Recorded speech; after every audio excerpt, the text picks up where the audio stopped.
Itu tadi pertanyaannya, apakah benar koruptor yang merupakan dalang di balik semua ini? Kami akan tanyakan kepada sejumlah narasumber yang sudah bersama kami. Sudah ada Profesor Lely Aryani selaku pakar komunikasi politik. Selamat malam, Prof. Selamat malam, Assalamualaikum. Ya, waalaikumsalam. Sudah ada pula Pak Ria Nugroho selaku pakar kebijakan publik. Selamat malam, Pak Ria. Mbak Wendy. Dan juga telah terhubung bersama kami Pak Hendar Samarantoko selaku Ketua Umum Lintas Nusantara Prabowo. Selamat malam Pak Hendar Sam. Selamat malam Windy, selamat malam. Kenapa nggak Ya. di sini Bang Hendar Sam? Wah, ditanya kenapa nggak di sini, Iya. Mbak? Udah kangen. Nggak sempat mendadak gitu. Nah, Bang Hendar Sam, ini kami sekaligus ingin menanyakan bagaimana sebenarnya pernyataan dari Presiden Prabowo Subianto yang menyatakan bahwa aksi Indonesia Gelap dan juga tagar kabur aja dulu ini didalangi oleh para koruptor. Bang Hendar Sam. Iya, saya coba untuk membangun konstruksi apa yang dikatakan oleh Pak Prabowo tersebut. Bahwa fakta yang tidak bisa terbantahkan bahwa saat ini ada 3 tersangka ya di Kejaksaan Agung. Berdasarkan hasil pengembangan, ketiga orang ini adalah salah satunya Marcella Santoso ini terkait dengan masalah obstruction of justice. Dia adalah salah satu dari beberapa dia lawyer dari beberapa kasus-kasus besar yang sedang ditangani oleh Kejaksaan Agung. Nah, kemudian hal ini berkembang bahwa kemudian ternyata di dalamnya ada keterlibatan dia dengan beberapa orang yang lain, bukan hanya dia sendiri, ya. Untuk melakukan suatu perlawanan di luar ya dengan memojokkan Kejaksaan Agung ya yang sedang melakukan perkara ini, menjalankan perkara ini, melakukan penyidikan, kemudian juga berusaha mendegradasi pemerintah Prabowo ya, dan itu diakui sendiri oleh Marcella Santoso walaupun kemudian ya akhirnya itu dibantah oleh dia. Tapi bantahan dia itu juga tidak bisa dijadikan dasar karena apa? Ada 2 tersangka lain, ya. Jadi yang sudah ditetapkan sebagai tersangka bersama-sama dengan Marcella Santoso untuk menggalang kekuatan di luar menggunakan buzzer, menggunakan media-media mainstream, ya, baik media TV malah, media TV salah satu media TV, ya kan, untuk melakukan hal tersebut. Nah, kemudian secara logika, ya kan, kalau kita lihat, saya membangun konstruksi hukum logikanya bahwa ketika koruptor melakukan fight back terkait dengan hal tersebut, ada logical fallacy yang ingin dibangun bahwa ketika pemberantasan korupsi itu dilakukan, ya kan, kemudian dibangun tesis bahwa ini Indonesia tidak sedang baik-baik saja, dan oleh karena itu timbul pesimisme. Dan oleh karena itu kita harus kabur aja dulu. Nah, itu tesis yang dibangun. Dan itu berpengaruh ya di media sosial kita ketahui sama-sama. Nah, di media sosial ini pun Bang Hendar Sam kita ketahui sudah banyak beredar. Namun kami juga ingin menekankan kembali Prof. Lely, kita ketahui bahwa seorang presiden sudah menuturkan ataupun berucap, ini tentunya datanya tidak sembarangan. Prof. Lely. Ya, pertama kebetulan ya, tema tentang Indonesia Gelap ini sudah kita bahas di acaranya Bang Karni Ilyas. Waktu itu bahkan Bang Karni mengundang 2 pelaku utamanya, yaitu yang Ketua BEM ITB sama dari Universitas Brawijaya. Kita sebelumnya ngobrol sama Bang Karni, diobrol sebuah hal yang berkaitan dengan, karena mereka BEM, mereka punya positioning. Jadi ya, untuk bisa mewakili kelompoknya. Nah, tapi kalau yang dibicarakan oleh Pak Prabowo mungkin ada yang menyisip di kelompok mereka itu. Kalau untuk 2 mahasiswa itu yang kemarin kebetulan di wisuda terbaik juga dia di ITB S2-nya ya. Saya tahu gitu jalan pikirannya. Karena kita mendengar menyimak dengan tekun bersama Bang Karni Ilyas dan yang lain-lainnya termasuk dari Gerindra gitu. Dan mereka welcome terhadap pikiran-pikiran mahasiswa yang murni tadi. Namun dalam politik itu kan dipenuhi dengan prejudice, prasangka politik.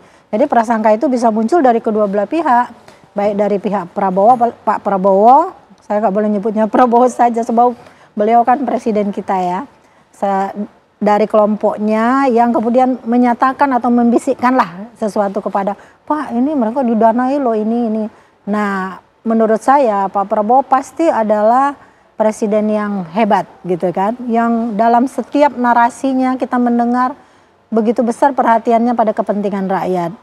Tapi ada banyak catatan penting kemarin. Saya benar-benar menyimak nih setiap kali Pak Prabowo pidato, menyemangati rakyat.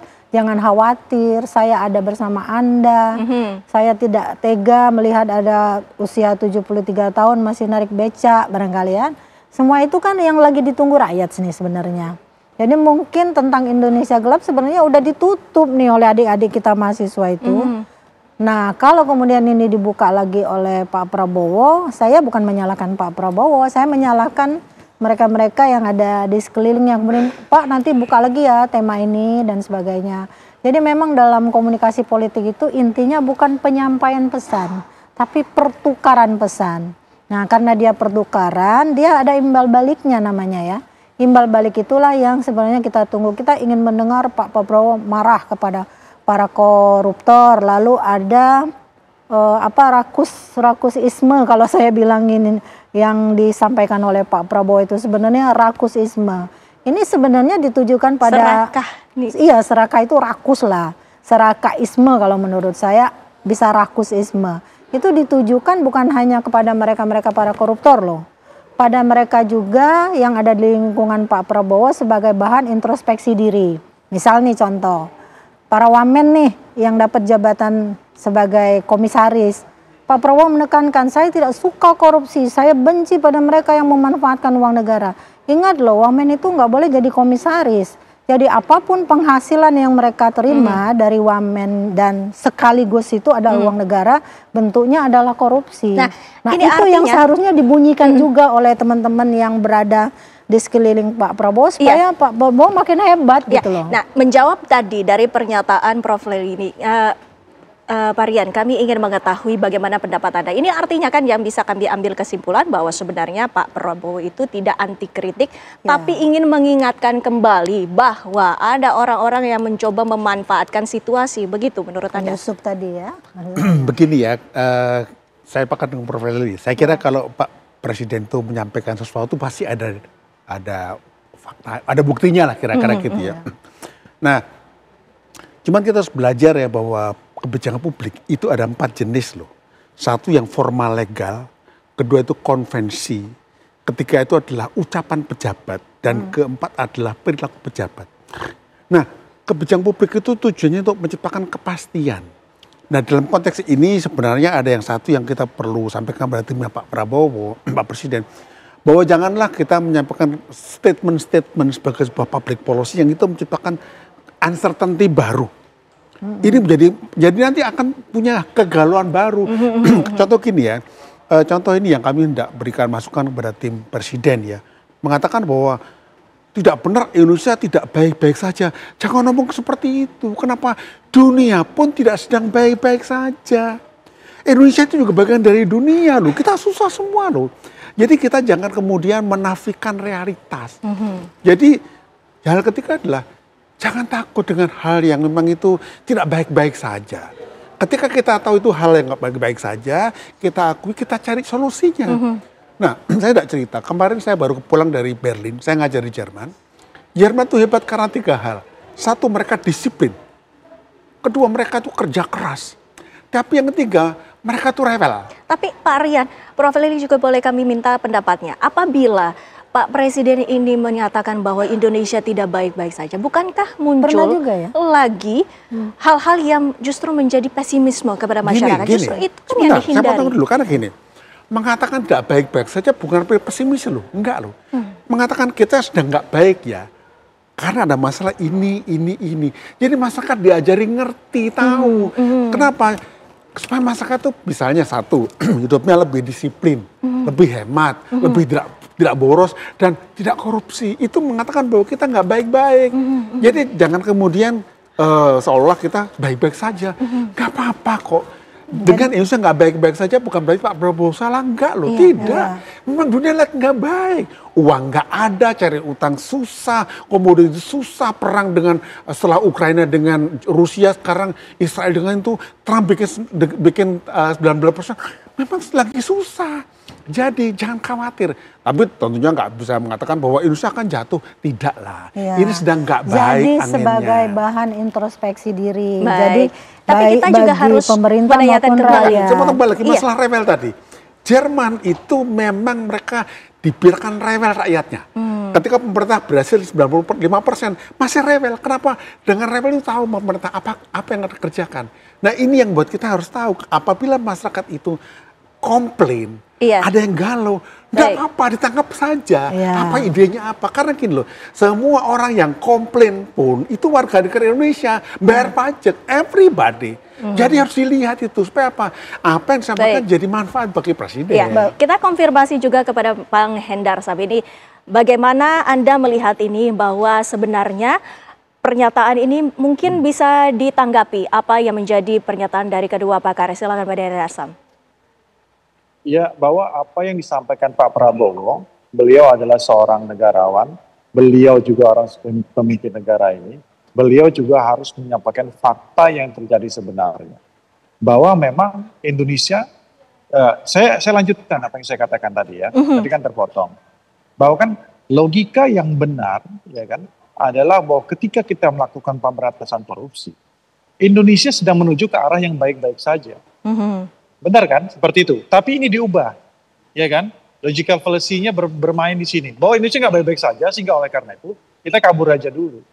Nah ini kan yang nggak benar, ini yang harus diluruskan.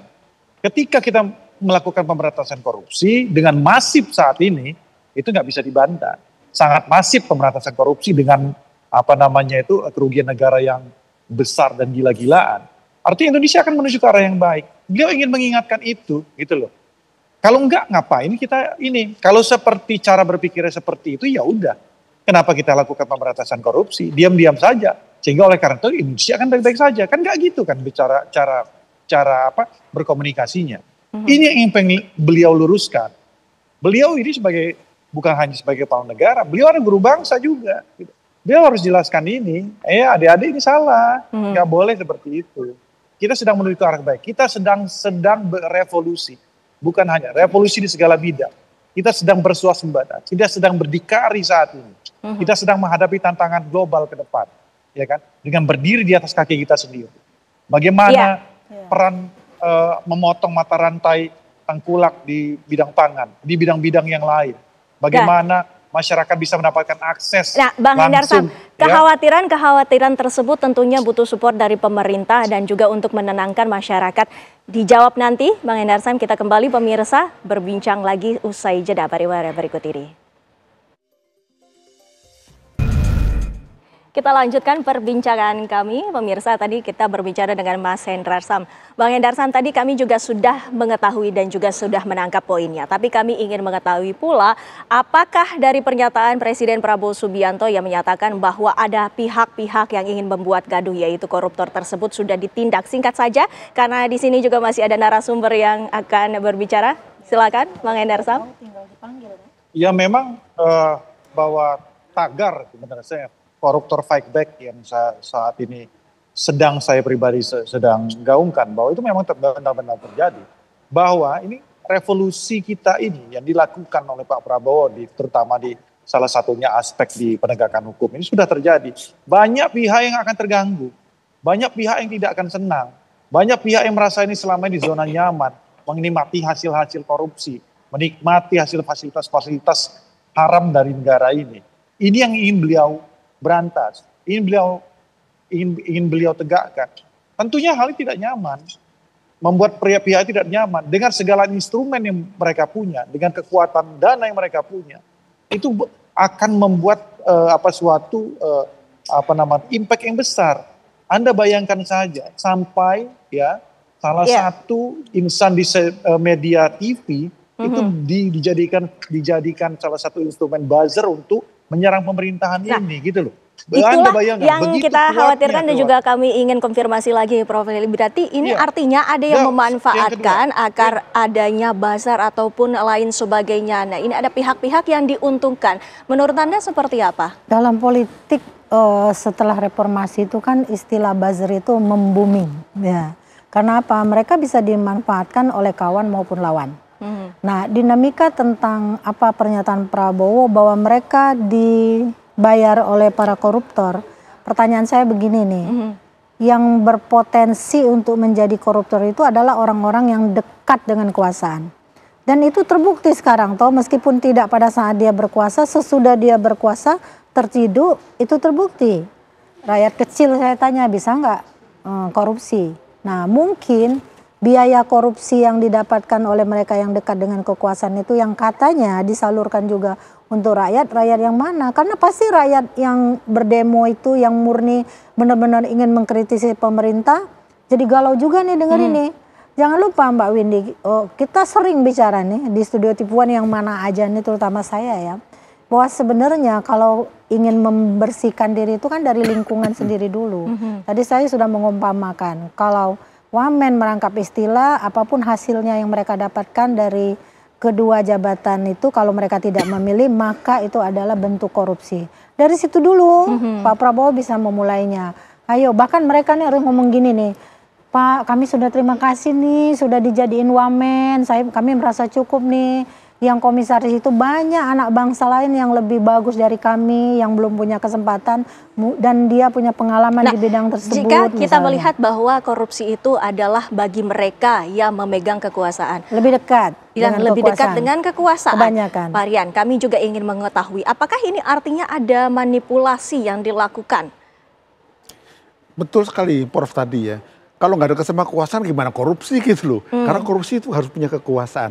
Nah, tetapi yang inti adalah justru saya ingin masukkan, memberikan masukan dari tim presiden ya, tadi Mbak saya pegang juga, bahwa kita sepakat pemberantasan korupsi itu harus nomor satu, sudah itu. Pak Prabowo, presiden tahu bahwa udah ini yang korupsi kan.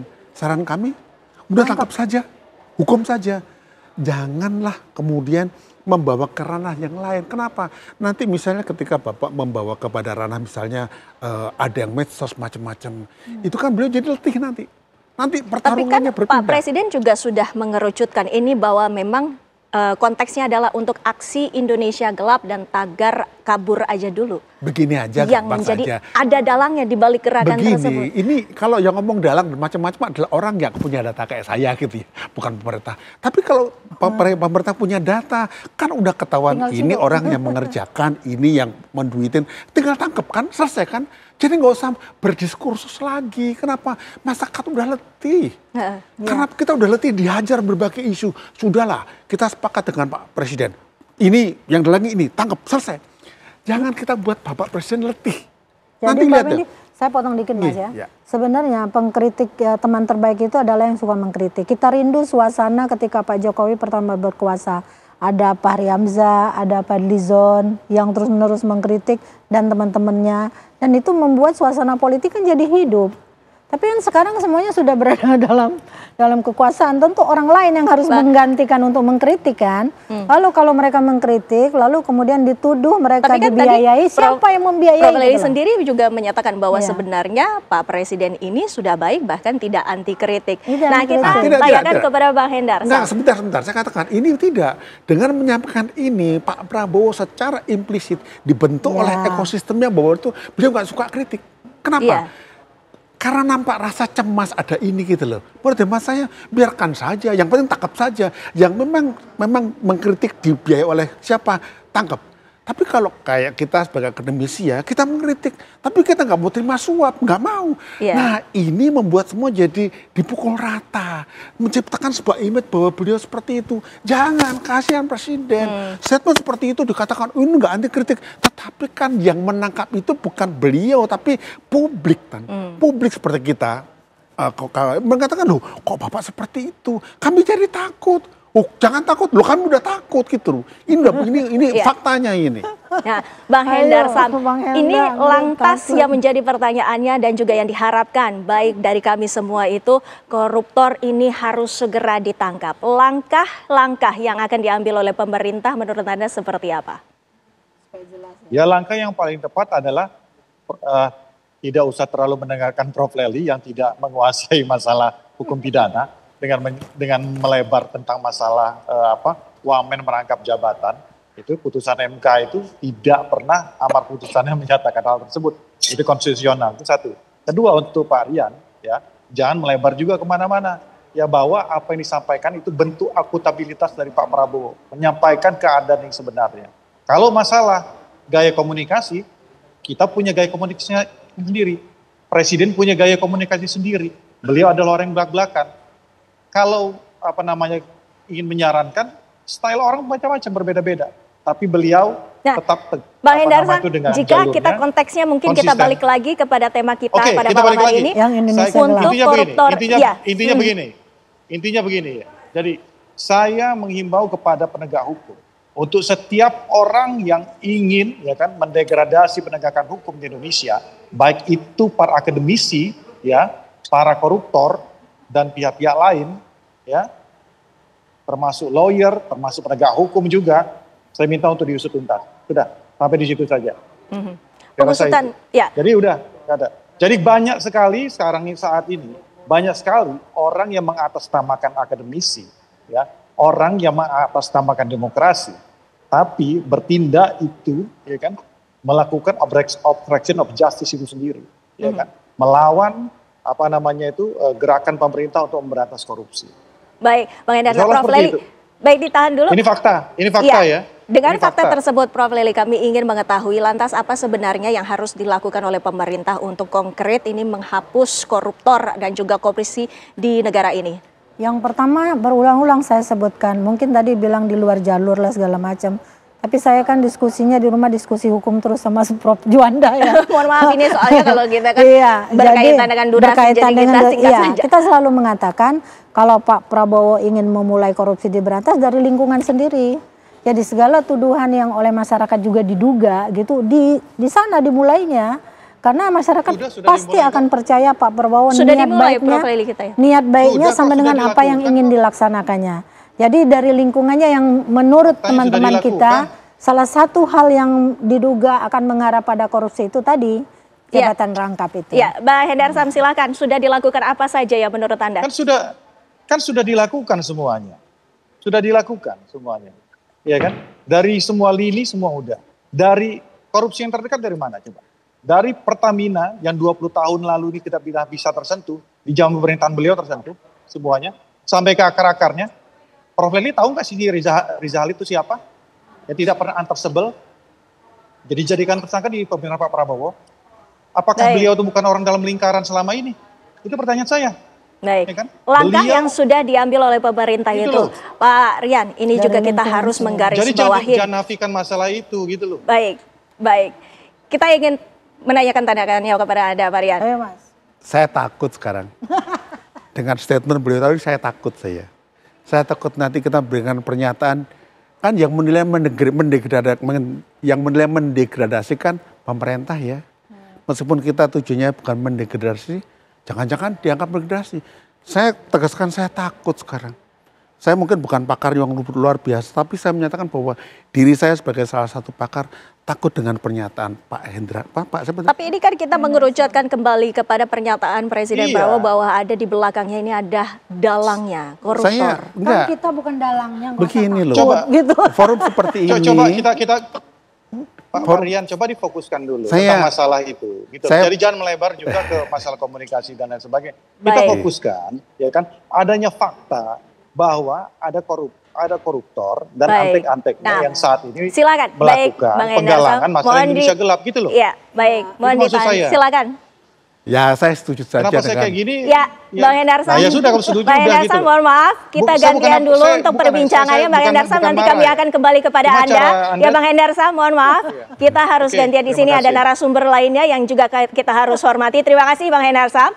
Silakan, Pak Rian. Pertama, saya setuju dengan Pak Prabowo. Saya setuju dengan Pak Hendarsam. Saya setuju dengan pemerintah. Jadi let's do apa yang pertama kerjakan. Kita sebagai akademisi barangkali ya, kita akan diam. Kita tidak ngomong apa-apa karena kita takut kami. Terus terang tadi mengatakan bahwa siapa yang nanti mempunyai statement mendegradasikan pemerintah, wah ini mengerikan. Ini pernyataan, ini bukan tapi sesungguhnya bukan itu. Itu jadi bukan di sana. Iya, tapi dengan pernyataan beliau tadi ini sangat nyata. Beliau pejabat pemerintah. Tapi kan Presiden tidak bermaksud menyatakan seperti itu, Bang Hendarsam. Gini, beliau ini pejabat pemerintah loh. Beliau ini juru bicara Presiden. Apa yang dikatakan beliau ini benar dan legal, sah. Jadi mulai sekarang kita harus patuh pada beliau. Harus patuh, jangan sampai kita nanti mengalami problem juga. Hidup kita udah susah Mbak sebagai dosen gitu ya. Pokoknya kita manut sekarang, kita manut saja. Beliau berkenan apa ya kita ikut saja. Prof Leli silakan. Enggak begitu juga. Ditunggu sebentar Prof Leli silakan. Bang Endarsam dengar dulu. Saya bilang kita berdiri di sini terutama di TV1 udah belasan tahun ya Bang ya. Dan kritik, sumbangan substantif ya yang konstruktif juga kita berikan kepada pemerintah.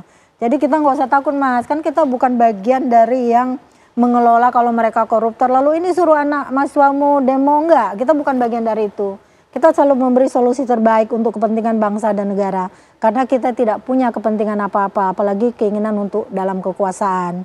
Jadi saya bilang tadi, mulailah dari lingkungan Pak Prabowo, kata Bang Endarsam sudah dilakukan. Tapi kan masyarakat tahu nih ada sesuatu yang menurut masyarakat masih ada lagi di dekatnya Bang Endarsam, semua. nanti kita akan tanyakan usai jeda pariwara berikut ini. Bang Endarsam, apa selanjutnya untuk masih ada nih korupsi yang terjadi? Langkah-langkah yang sedianya diambil oleh pemerintah dan juga untuk pencegahan ke depannya. Sesaat lagi pemirsa kami akan kembali. Selamat malam Bapak-Bapak. Saya Marcella Santoso. Terima kasih saya diberikan kesempatan untuk membuat video ini.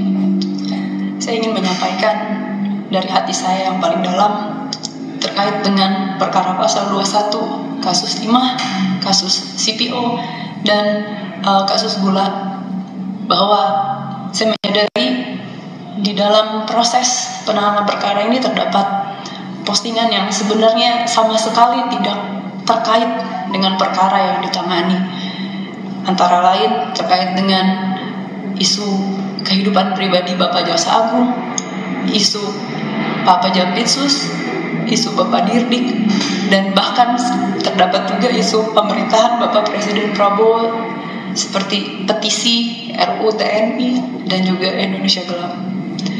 Bahwa saya sangat menyesali dan sangat menyadari bahwa apapun dan bagaimanapun ceritanya, baik itu kelalaian saya tidak mengecek ulang isi konten, ataupun kelalaian dan luputnya saya mengecek dan meneliti kembali dan fokus terhadap apa yang disampaikan, saya menyadari bahwa konten-konten tersebut memberikan rasa sakit bagi pihak-pihak yang terkait dan terdampak. Untuk itu dari hati yang paling dalam saya sampaikan penyesalan. Dan saya meminta maaf kepada bapak-bapak dan mungkin pihak lain yang terkait dan terdampak. Itu tadi kita sama-sama telah mendengarkan pernyataan dari Marcella Santoso selaku terdakwa JPO. Nah, kita tanyakan kepada Bang Endarsam menanggapi pernyataan dari Marcella tersebut. Silakan. Ya itulah yang saya katakan, itu kan fakta yang tidak terbantahkan. Kenapa, maaf tadi Pak Rian, Prof Leli, kenapa saya ingin memberikan suatu masukan juga gitu loh. Saya ini kan mahasiswa Anda juga, bisa saya katakan begitu. Jadi ketika kita konteksnya bicara tentang masalah apa yang dikatakan oleh Marcella Santoso, Prof Leli menyatakan tentang masalah bagaimana penyampaian Pak Prabowo, pola komunikasi melebar kemana-mana. Prof Leli juga gitu, ketika ngomong masalah ini, ya konteksnya masalah ini, ngomongin masalah rangkap jabatan, itu di mana gitu. Jadi maksud saya, akademis itu harus bertegak di jalurnya. Ketika kita membicarakan konten dan narasi tentang masalah ini, kita fokus di masalah ini. Kan? Kalau nggak akan selesai. Apa yang bisa Anda berikan terhadap masukan terhadap apa ya operation of justice, apa yang dikatakan oleh Marcella Santoso dan kawan-kawannya, apa yang bisa Anda berikan, kontribusi apa yang bisa Anda tentunya langsung saja kita tanyakan kepada narasumber yang saat ini berada di studio menanggapi bahwa memang ada yang harus dilakukan begitu tadi yang sudah disampaikan oleh Prof. Maksud kami Pak Endarsam. Ya, memang kalau dari segi gaya komunikasi kita tiap presiden punya gaya komunikasi yang berbeda, mulai dari Bung Karno sampai terakhir ke Pak Prabowo. Jadi cara menarasikan pesan-pesan politiknya itu memang memerlukan persepsi yang sama, itu tidak bisa. Harus persepsinya berbeda karena tiap orang punya persepsi yang berbeda. Itu yang kedua. Bang Endarsam kan orang hukum, tapi kan karena dia orang politik, dia juga ngomong politik. Saya juga harus tahu ya hal-hal yang berkaitan dengan hukum. Nah, masalahnya sekarang ini, adakah misalnya keinginan dari orang-orang yang berada di lingkungan Pak Prabowo yang memang di zaman Pak Prabowo ini sudah bagus sebenarnya penegakan hukumnya. Tapi mungkin belum sepenuhnya bisa ditarik ya, karena Pak Jaksa Agung juga lihat, kita jadi tahu. Kalau dulu kita... Tapi kan ini kalau misalkan kita berbicara tentang adanya kekhawatiran dari masyarakat dengan adanya Indonesia Gelap ataupun tagar kabur aja dulu yang ternyata ada dalangnya di belakangnya, yang justru ini ada banyak kalau yang itu benar, tersebut. itu kan memang berarti dia berupaya untuk menghancurkan reputasi Pak Prabowo ya, dan juga menghancurkan semangat dan motivasi anak-anak Indonesia untuk tetap berada di negerinya sendiri. Pak Prabowo mengatakan negeri kita ini kaya raya, asal dikelola, asal Anda tidak rakus, asal Anda tidak korupsi. Sebenarnya yang merusak korupsi itu menurut saya lebih kejam dari pembunuhan loh Pak Windy. Sehingga siapapun dia, terutama para penguasa, hindarilah perilaku yang tidak membuat rakyatnya sejahtera tadi.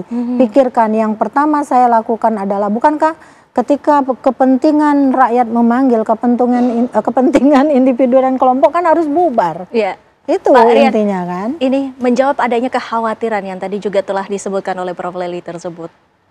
Jadi pertama, saya tuh waktu pemilu milih Prabowo loh. Dan saya yakin dia bisa kan. Kedua, memang kalau dikatakan Indonesia gelap itu tidak benar-benar banget lah. Tapi kalau Indonesia itu tidak baik-baik saja, Wong Bu Sri Mulyani aja mengatakan kita punya masalah kok ya. Tapi konteksnya Indonesia gelap ini. Gelap itu memang tidak lah. Tapi kalau tidak baik-baik saja itu memang seperti itu. Tapi yang baku adalah kita harus lebih dingin menyikapi ini ya teman-teman semuanya ya. Karena supaya nanti justru pernyataan-pernyataan Bapak kita, teman-teman juga itu lebih membuat situasi lebih tenang begitu ya. Apabila ada sesuatu kegaduhan tambah gaduh lagi, nanti letih nanti semuanya. Lagi-lagi letih.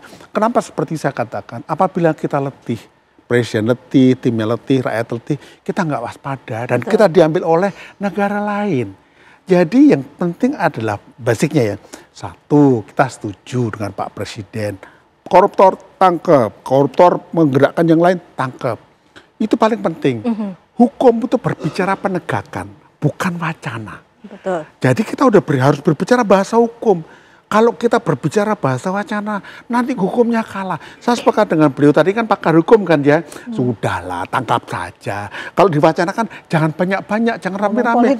Karena begini, kalau kita mau berbicara masalah apa yang disebut buzzer, jangan buzzer itu gak enak, tapi apa pegiat media sosial. Loh, di sebelahnya Pak Presiden tuh punya pegiat sosial yang paling top.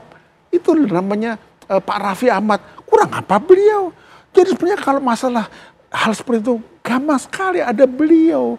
Jadi jangan kemudian kita terlalu cemas. Atau gini, gunakan saja slogan yang sudah diungkapkan oleh Pak Prabowo. Ingarso sung tulodo, ing madio bangun karso tut uri handayani. Jadi di depan memberi contoh. Contohnya adalah mereka-mereka yang lagi berkuasa termasuk Pak Prabowo sendiri. Bang Hendar Sam itu kan harusnya bisa menjadi ingarso sung tulodo. Ing madio bangun karso itu di tengah membangun kemauan. Ayo kita kerja supaya Indonesia nggak gelap nih. Sebenarnya nggak gelap nih, lampunya dihidupin. Lampunya dari mana? Dari semangat, dari pembukaan lapangan kerja, dari kerja-kerja ekonomi yang terus meningkat, dari pengangguran yang dikurangi, kesehatan rakyat dan pendidikan yang dijamin misalnya. Terus ingarso sung tulodo, ing madio mangun katutut uri handayani, yang di belakang yang sudah eksis, yang apa misalnya, ayo dorong, ayo maju, jangan takut. Jadi berikan motivasi itu. Jadi semuanya bekerja, baik yang ada dalam kekuasaan, saya sebagai pakar komunikasi politik, saya bekerja di bidang saya. Tapi kan kalau saya nulis di koran, saya padanannya harus berdasarkan undang-undang juga, nggak bisa sembarang ngomong, harus berdasarkan teori. Satu hal Itu sebab yang membedakan antara pengamat sama pakar, beda itu. Kalau pengamat rajin demo aja bisa jadi pengamat, gitu kan. Ada satu bottom line yang teman-teman perlu kerjakan nanti ya. Saya pada waktu era Orde Baru saya jadi wartawan. Dan saya mendengarkan kata-kata seperti ini sering sekali. Kata yang mana? Pakar bekerjalah pada bidangnya. Jangan kemana-mana. Nanti kalau mendiskusikan, sudahlah kita belajar di masa lalu. Kita sudah melewati masa-masa itu. Kita sekarang masuk di dalam masa-masa, bukan, saya nggak bilang demokrasi, nggak demokrasi kok. Kita di dalam masa-masa untuk bekerja bersama-sama tanpa kecemasan. Nah, janganlah teman-teman kemudian menambahkan hal-hal yang dulu kita cemaskan. Jadi saya kira hal yang bottom line adalah kita perkuat Presiden Prabowo. Itu yang paling penting. Gimana cara memperkuatnya? Membuat presiden itu menciptakan rasa rekat di antara masyarakat. Nyaman. Kalau ada yang masalah, tangkep, ada datanya, kejaksaan doang, hukum selesai. Hukum itu hebat, kita tinggal eksekusi saja. Jadi yang baku adalah, sudahlah, hentikan kita punya diskursus yang itu memang buat galau. Kita yakin presiden bisa. Dan kedua, ajaklah para pakar untuk makin kritis loh ya, bukan pesimis, kritis. Karena sekarang kata pesimis kritis disamakan, kita ngeri jadinya. Karena kalau kita nggak kritis, bagaimana kita sama-sama mengisi? Nah, baik. Itulah kira-kira Pak. Kita tanyakan lagi kepada Bang Hendarsam, bahwa tadi catatan yang saya tangkap dari Parian bahwa kita semua harus sama-sama kita rekatkan kebersamaan dan juga motivasi. Nah, motivasi sendiri yang harus diambil dari pemerintah ini seperti apa? Jadi apa yang dikatakan, nah kan kalau setelah saya kasih masukan kan tone-nya agak masuk ke konteksnya lah. Gitu. Saya sepakat dengan itu. Jadi saya juga mengingatkan kepada guru-guru saya ini, para akademisi ini juga, kita jangan out of context, jangan menggiring opini ya yang di luar konteks. Ketika kita berbicara tentang masalah ini, ya kita konteksnya pas masalah ini. Jadi saya itu saja sebenarnya, nggak banyak-banyak lagi saya sampaikan. Kita dukung apa yang dikatakan Pak Prabowo. Apa yang beliau sampaikan, gaya komunikasi beliau ingin mencerdaskan bahwa bangsa ini sedang baik-baik saja. Ya kan? Bahwa bangsa ini menuju ke arah yang jauh lebih baik. Dan oleh karena itu, kita kembali ke konteksnya. Ketika beliau sampaikan ini temanya masalah, kita fokus di sana. Kalau kita bicara konteksnya bahwa konteks masalah ini, kemudian kita cari-cari lagi kekurangan-kekurangan atau progres yang belum terlaksanakan, ya ini namanya nggak mencerdaskan, gitu loh. Itu yang saya maksudkan, gitu loh. Baik. Ya, jadi out of context, jadi nggak konstruktif, itu yang saya katakan. Ya, dari saya sekian, karena saya ada satu ini lagi. Udah, terima kasih Prof. Lely. Baik, ya. Baik. Prof. Parian, makasih. Baik, ya. Bang Hendarsam. Prof. Lely, ini bagaimana caranya agar masyarakat ini tumbuh optimisme di tengah kendala yang tidak hanya dirasakan oleh Indonesia, tapi juga ini merupakan masalah global? Ya, motivasi yang ada di diri masyarakat itu sebenarnya bisa dipancing.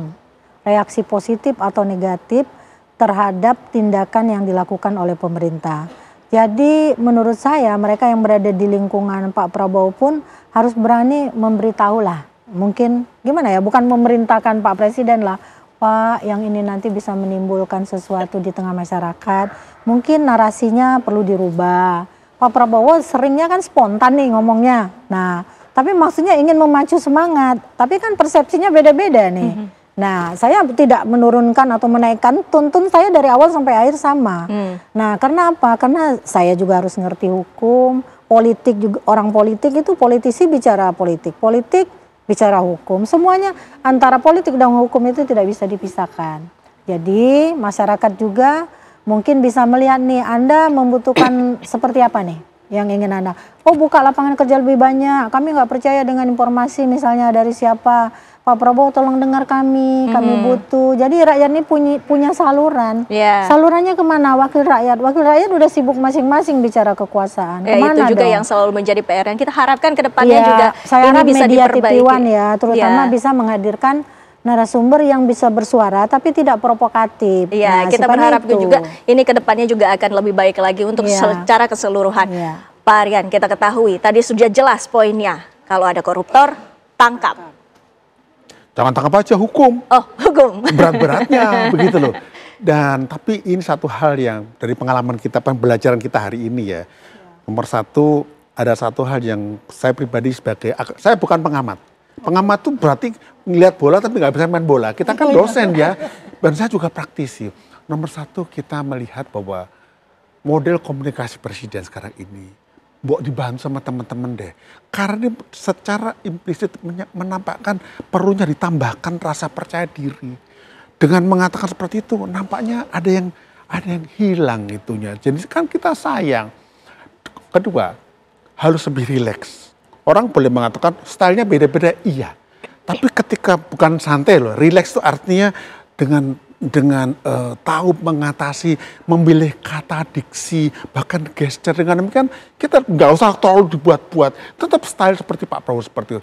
Nah, Dua hal itu paling penting agar dalam komunikasi ke depan, baik itu kontennya, stylenya itu sedikit diperkuat sehingga kita termotivasi.